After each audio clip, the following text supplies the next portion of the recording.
ஓம் முருகா போற்றி, கந்தா போற்றி, கடம்பா போற்றி, கதிர்வேலா போற்றி. அறுபடை வீடு கொண்ட முருகப்பெருமானை போற்றி போற்றி. என் செல்ல பிள்ளையே, இது முருகன் மீது ஆணை. இதை கேட்டு முடித்த 30 நிமிடத்தில் திடீரென நல்லதொரு மாற்றம் நிகழும். காரணத்தோடு மட்டுமே உன் கண்ணில் பட்டுள்ளேன். கேட்டுவிடு என் செல்லவே. நீ பல்வேறு பிரச்சனைகளோடு போராடி கொண்டிருக்கிறாய். அது எனக்கு நன்றாக தெரியும்.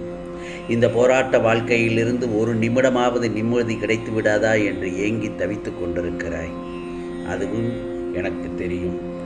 சந்தோஷமான ஒரு நொடி கிடைத்து விடாதா என்று தத்தளித்து கொண்டிருக்கிறாய். இந்த பரந்த விரிந்த உலகில் உனக்கான சந்தோஷம் எதுவுமே கிடைக்கவில்லை என்று மனம் குமரிக்கொண்டிருக்கிறாய். ஆம் செல்லமே, நிம்மதியற்று நிலை குலைந்து அழும் உன்னோடு இந்த முருகப்பெருமான் உன் அருகில் வந்துதான் பேசுகிறேன்.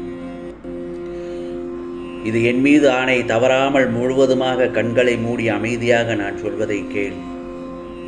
நிச்சயம் நீ எதிர்பார்த்த உடனடியான மாற்றம் நிச்சயமாக கிடைக்கும். அதுவும் உடனே கிடைக்கும் என் செல்லமே. எல்லோருக்கும் நல்லதை நினைத்து நல்லதை செய்யும் உன்னை யாரும் பாராட்டவில்லை என்றாலும் பரவாயில்லை. ஆனால் சுயநலவாதி என்று கூறுகிறார்களே என்று நினைத்து உன் மனம் புண்பட்டு கிடக்கிறது. என் பிள்ளை, நீ சுயநலவாதியாக இருந்ததில்லை என்று எனக்கு நன்றாக தெரியும். நீ ஒருபோதும் தனக்கு மட்டுமே நல்லது நடக்கணும் என்று என்னிடத்தில் கேட்டதே இல்லை. காலத்தின் கணக்குப்படிதான் அனைத்தும் நடக்கும். அந்த காலமே உனக்கு நிச்சயம் சந்தோஷம் கொடுக்கும். அந்த நாள் வந்து கொண்டிருக்கிறது என் செல்லமே. பெரிய மாற்றம் நிகழ்ந்து சீரும் சிறப்புமாக வாழப்போகிறாய். உன் காத்திருப்புக்கும் பொறுமைக்கும் சேர்த்து நீயே எதிர்பாராத பெரிய பரிசாக உனக்கு இந்த முருகப்பெருமான் கொடுக்கப் போகிறேன். நீ எவ்வளவு நன்மைகளை செய்துள்ளாய் என்பதை எல்லோரும் புரிந்து கொள்வார்கள். அதற்கான காலம்தான் கனிந்து வந்து விட்டது. இனி உன் வாழ்க்கையில் எல்லாமே நல்லதாகத்தான் நடக்கப் போகிறது. ஒரு குறையும் இல்லாமல் சகல ஐஸ்வரங்களையும் அள்ளி கொடுக்கப் போகிறேன். பெற்றுக்கொள்ள தயாராக இரு. இதோ அனைவரும் வியக்கும் வகையில் நீ பெரிய உயர்ந்த நிலைமைக்கு செல்லப் போகிறாய். நாம் எவ்வளவு தீமைகளை விளைவித்து அவன் வளர்ச்சியை தடுத்தோம். ஆனால் அதை எல்லாம் எதிர்த்து வெற்றி பெற்று விட்டானே என்று உன் எதிரிகள் வியக்கும் வகையில் வாழப்போகிறாய். உன் மனதில் உள்ள பாரங்கள் எல்லாம் சிறிது சிறிதாக குறையப் போகிறது. உன் வறுமைகள் எல்லாம் வந்த வழியே பார்த்து ஓடப்போகிறது. இதோ உன் பிரச்சனைகளுக்கு தீர்வு கிடைக்கும். மாங்கல்ய பாக்கியம் தேடி வரும்.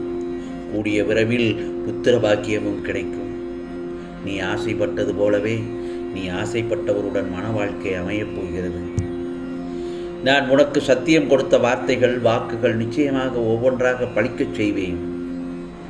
அப்படி நடக்கவில்லை என்றால் என் ஆலயம் வந்து என் முகத்தை பார்த்து கேள்விகள், முருகா, என்னுடைய வாக்கை காப்பாற்ற நான் ஏன் மறந்துவிட்டீர்கள் என்று. நிச்சயமாக நான் என்று மறந்ததில்லை. வாழ்க்கையை பற்றிய வீண் பயத்தை உதறி தள்ளிவிட்டு நிம்மதியாக இரு. நிச்சயமாக அனைத்தும் உன்னிடத்தில் வந்து சேரும். தன்னம்பிக்கை ஒருவரின் வெற்றிக்கு ஒரு முக்கிய காரணியாகும். அது சவால்களை எதிர்கொள்ள உதவுகிறது. தன்னம்பிக்கை ஒருவரின் மனதை வலுப்படுத்தி அவன் சவால்களை இலகுவாக எதிர்கொள்ள தைரியம் அளிக்கிறது என் செல்லமே. அது தோல்விகளில் இருந்து மீண்டு வர உதவுகிறது தன்னம்பிக்கை. ஒருவரின் மனதை வலுப்படுத்தி அதிலிருந்து மீண்டும் வர உதவுகிறது எது? தன்னம்பிக்கை. ஆகவே தன்னம்பிக்கை ஒருவரின் சுயமரியாதையை மேம்படுத்துவதோடு உனது திறமைகளையும் நம்பிக்கை கொள்ள உதவுகிறது. ஒருவரின் திறமைகளை அடையாளம் கண்டு அவற்றை மேலும் வளர்ப்பதன் மூலம் தன்னம்பிக்கையை அதிகமாக வளர்த்து கொள்ளலாம் என் செல்லமே. தனக்கு கிடைத்த நல்ல விஷயங்களுக்காக நன்றி உணர்வோடு இருப்பதன் மூலம் உனக்கான தன்னம்பிக்கையை மேலும் வளர்த்து கொள்ளலாம். இன்னொன்றும் சொல்லட்டுமா? ஒரு மனிதனுக்கு தன்னம்பிக்கை மிகவும் முக்கியமானது என் செல்லமே. ஆனால் அது முட்டாள்தனமாகவோ மூர்க்கத்தனமாகவோ அறிவற்றதானவோ இருக்கக்கூடாது. அவ்வாறு இருந்தால் உனது தன்னம்பிக்கை உறுதியாக இருக்காது. அத்துடன் அது வெற்றிக்கனியை பறிக்கவும் உதவாது. மேலும் அந்த குருட்டுத்தனமான தன்னம்பிக்கையை உன்னை படுகொழியில் தள்ளிவிடும். இதையெல்லாம் உணர்ந்து உனது தன்னம்பிக்கை திட்டமிட்ட அறிவுபூர்வமானதாக இருக்க வேண்டும். அதே போலத்தான் நீ இன்னும் கொஞ்ச காலம் அனைத்தையும் சகித்து கொண்டிருக்க பழகிக் கொள்ள வேண்டும். நிச்சயமாக ஒரு மாற்றம் வந்தாக வேண்டும். நான் அனுபவித்து வரும் இந்த நிலை மாறியே ஆக வேண்டும். நான் ஜெயித்த பிறகுதான் உன்னை நெருங்குவேன். அதுவரை எனக்கு நீ கண்டிப்பாக உதவித்தான் ஆக வேண்டும் என்று எனக்கு நீ கட்டளை போடுகிறாய். அதுவும் சரிதான். நிச்சயமாக உன்னை இந்த முருகப்பெருமான் தாங்குவேன். உன் வாழ்வில் மாற்றத்தை உண்டாக்குவேன். இந்த மாற்றம் இப்போதைய உனது தடுமாற்றம் போன்றோ அல்லது ஏமாற்றம் போன்றோ இருக்கவே இருக்காது. இதோ உனது வாழ்வில் மிகச்சிறந்த முன்னேற்றமாக இருக்கும். மற்றவர்களின் கண்கள் பார்த்து கொண்டிருக்கும் போதே நீ உயர்த்தப்படுவாய். இழப்புகளை தாண்டி அதன் வழிகளை உதறிவிட்டு வெறுமையான மனதுடன் என்னிடம் வா. நான் என்னிடத்தில் இருக்கும் உனக்கான சுகங்களை அனைத்தையும் உனக்கு தருகிறேன். இதனோடு ஆன்மீக சுகத்தையும் சேர்த்து வழங்குவேன். உன்னை தாங்கி பிடிப்பேன், தூக்கி உயர்த்துவேன் என்று ஒரு தரம்தான் சொன்னேன். நிச்சயமாக அதை நிறைவேற்றுவேன். நான் வாக்கை மீற மாட்டேன் என் செல்லமே. உன்னால் எவ்வளவு முடியுமோ அவ்வளவு தூரம் என்னை தஞ்சமாக கொள். வேண்டியது அனைத்தும் வேண்டியபடியே நடக்கும். ஏனென்றால் உன் வேண்டுதலை நான் கேட்டேன். இதோ அதற்கு பதிலோடும் பலனோடும் வருகிறேன்.